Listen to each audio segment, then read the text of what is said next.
assume or pretend that this is our CHN bag.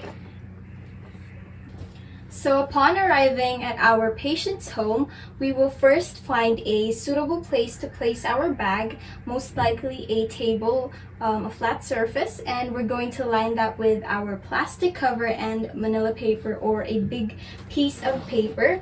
This is so our bag won't get contaminated. So let's line the table.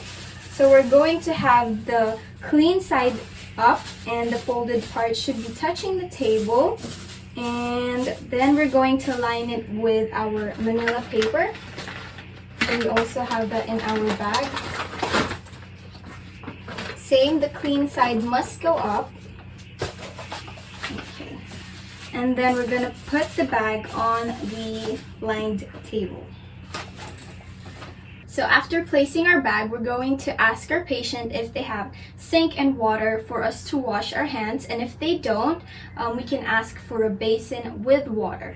So we're now going to open up our bag and we're going to get the soap and the towel to wipe our hands. So this prepares us for hand washing.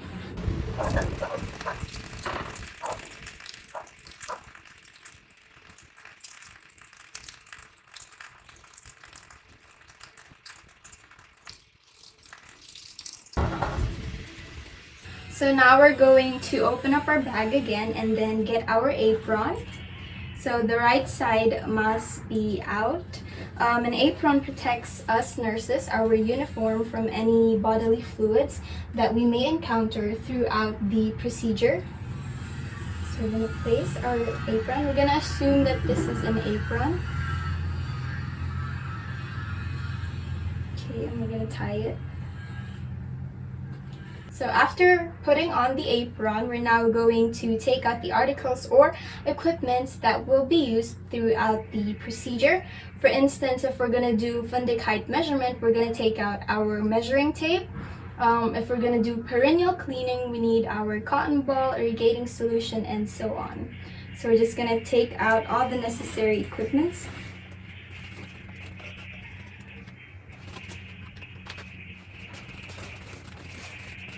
So now we're going to close our bag and then we'll put it at one side of our working area so that it will prevent cross-contamination.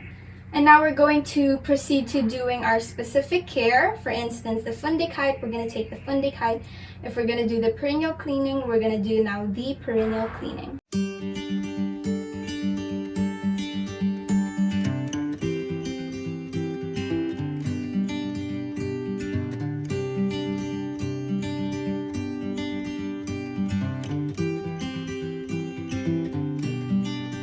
So after the procedure is done, after providing nursing care, we're now going to disinfect or clean the materials that were used in the process. This is so that we prevent cross-contamination. So we're just going to wipe everything or use a solution to clean it.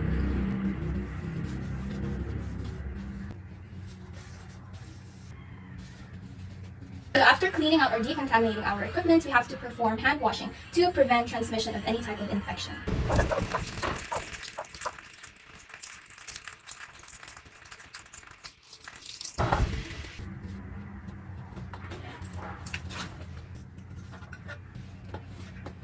Okay, so now after hand washing, we will now remove our apron. We're going to fold it away, and the soil side in and the clean side out. We're just going to fold it and we're going to place it in our bag. This will help us prevent any transmission. That's why the clean side is outside. So after disinfecting everything and washing our hands and taking out our apron, we're now going to remove the lining and put it back in our bag. Again, clean side out and also the plastic.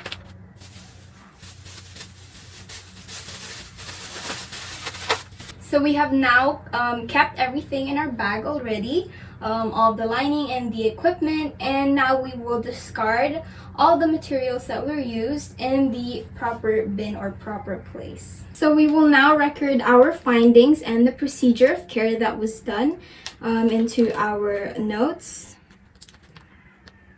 We've also asked our patient when we can do a second visit, and we have agreed upon that we'll do it next week again.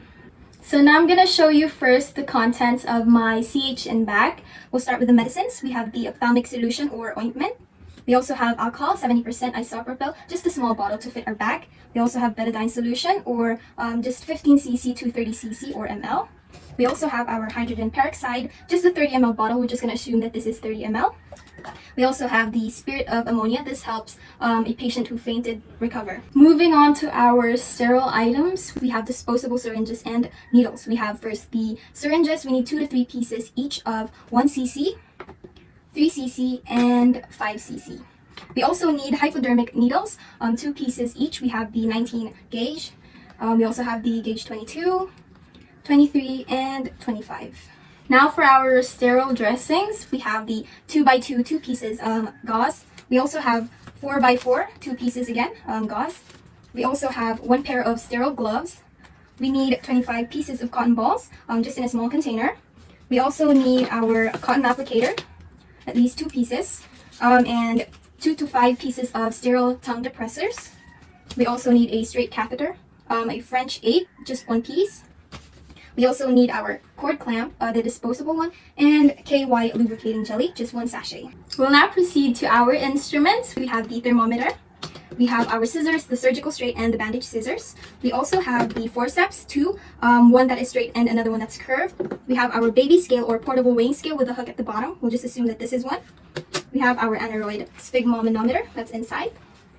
We also have the very important stethoscope. We have our breast pump, the glass one. A pen light that's working with batteries. We have tourniquet that's flat. Of course, the very important CHN bag. And our long black umbrella for when we're roaming around the community. Moving on to our clean items, we have disposable gloves, 2 to 3 pairs. We have rolled gauze, an elastic bandage, a triangular arm sling, a disposable face mask, a tape measure, our micropore tape, and a medicine dropper, a kidney basin, an apron, a hand towel, and our soap in a soap dish for when we're washing our hands. We have the plastic cover that will line our table for the bag, and also the manila paper. We also have our ice pack and our medicine cup, the plastic one.